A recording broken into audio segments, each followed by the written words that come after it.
যার নাম হচ্ছে ভারত।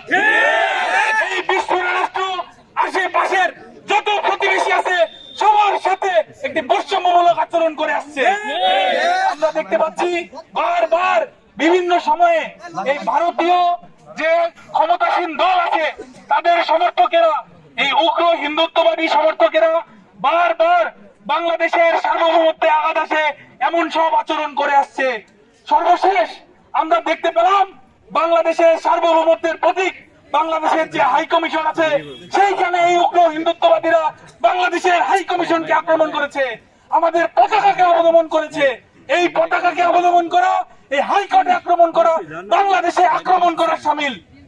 আমরা বাংলাদেশ থেকে বলে দিতে চাই ভারত সরকারকে এবং ভারত সেই পতিত পেসিস্ট ভারতে বসে বসে আমাদের দেশকে অশান্ত করার চেষ্টা করছে। সে 5 আগস্টের পর থেকে একের পর এক ষড়যন্ত্র করে আসছে আমাদের দেশকে অশান্ত করার জন্য। তারই অংশ হিসাবে কিছুদিন আগে সে আমাদের সনাতনী ভাই বোনদেরকে ব্যবহার করেছে আমাদের দেশকে অশান্ত করার জন্য। সে একটি সন্ত্রাসী সংগঠনের মাধ্যমে আমাদের এক আইনজীবীকে হত্যা করেছে আমাদের দেশের ধর্মীয় দাঙ্গা বাঁধানোর জন্য।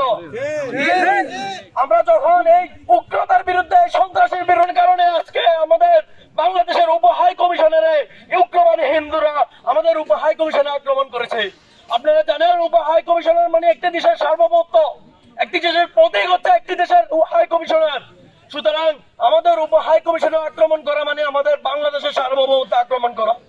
আমরা এখন পর্যন্ত সর্বোচ্চ ধৈর্যের পরিচয় দিয়ে আসছি। বাংলাদেশের মানুষ, বাংলাদেশের মুসলিম, বাংলাদেশের আপামর সাধারণ জনতা সর্বোচ্চ ধৈর্যের পরিচয় দিয়ে আসছে। যদি আপনারা আপনাদের আগ্রহে আচরণ বন্ধ না করেন তাহলে ভুলে যাবেন না আমরা 20 কোটি জনগণ একসাথে ধর্ম বর্ণ নির্বিশেষে, মতবাদ নির্বিশেষে এমন প্রতিরোধ করব যে ভারত তুই খান খান হয়ে যাবি। ভারত মমতাকে হুঁশিয়ার করে জানাই দিতে চাই, মমতা আপনি গোবরের স্যান্ডউইচ খাওয়া বন্ধ করুন। আপনার মাথায় কি গোবর? আপনি একটি স্বাধীন সার্বভৌমত্ব দেশের বিরুদ্ধে কিভাবে এত নোংরা শব্দ, নোংরা বাক্য ব্যবহার করেন?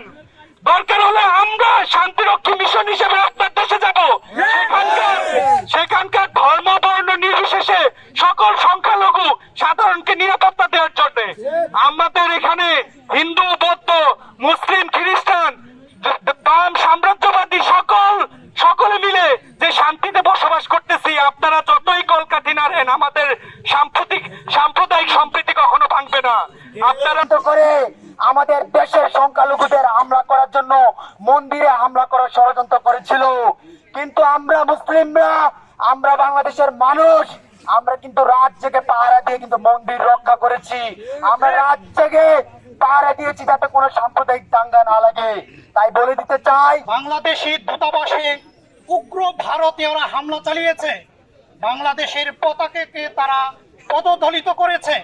সেই সাথে ভারতীয় মিডিয়ার ক্রমাগত অপপ্রচার চলছে। আমরা ভারতকে বলে দিতে চাই, আমরা আমাদের অস্তিত্বের প্রশ্নে আপোষহীন, আমরা আমাদের অস্তিত্বের প্রশ্নে ঐক্যবদ্ধ। আমাদেরকে কোন প্রকার ঔপনিবেশিক শাসক আমাদেরকে শাসন করতে পারেনি, বেশি দিন তারা শাসন করতে পারেনি। আমাদেরকে যত ধরনের আগ্রাসী শক্তি এখানে এসেছে তাদের দাঁত ভাঙার জবাব আমরা দিয়েছি, আমাদের দাঁত ভাঙার জবাব আমরা দেব। ভারত এই পতিত স্বৈরাচার শেখ হাসিনাকে ব্যবহার করে আসছিল। তারা দেশের মানুষকে হত্যা করে, গুম করে, ষড়যন্ত্র করে, বিনা ভোটের নির্বাচন দিয়ে এদেশে তাদের ষড়যন্ত্র চালিয়ে যাওয়ার চেষ্টা করে যাচ্ছিল। কিন্তু এদেশের জনগণ, এদেশের ছাত্র জনতা তাদের সকল ষড়যন্ত্রকে নস্যাৎ করে দিয়েছে। তাদেরকে আমরা সাবধান করে দিতে চাই, এই বাংলাদেশ, এই বঙ্গভূমি সব সময় ধর্মীয় সহাবস্থানের ভিত্তিতেই সকল মানুষ বসবাস করে আসছে। ভারতীয় আধিপত্যবাদের বিরুদ্ধে করা এক অভ্যুত্থান, তার মানে শুধুমাত্র শেখ হাসিনাকে বিদায় করার মাধ্যমে যারা 24কে পরিপূর্ণ করতে চায় তারা ভারতীয় দালাল। যারা 24কে 71-এর মুখোমুখি দাঁড় করাতে চায় তারা ভারতীয় দালাল। আমরা বৈষম্যবিরোধী ছাত্র আন্দোলন এবং জাহাঙ্গীরনগর বিশ্ববিদ্যালয়ের সকল সংগঠনের জায়গা থেকে স্পষ্ট করে বলে দিতে চাই, এই 24 ততদিন পর্যন্ত শেষ হবে না যতদিন